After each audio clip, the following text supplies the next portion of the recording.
You are looking at Julian's pronunciation guide, where we look at how to pronounce better some of the most mispronounced words in the world, like this other curious word. But how do you say what you're looking for today?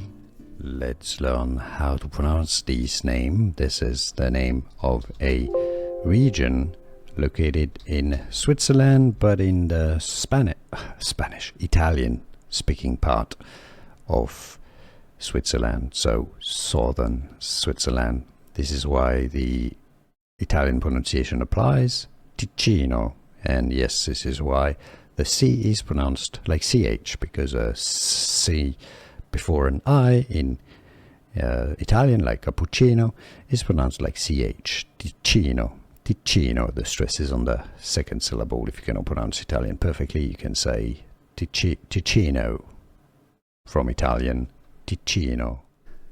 Here are more videos on how to pronounce more confusing words and names too many mispronounced. Like this video if you found it useful. I appreciate your support. I'll see you soon, and thanks for watching.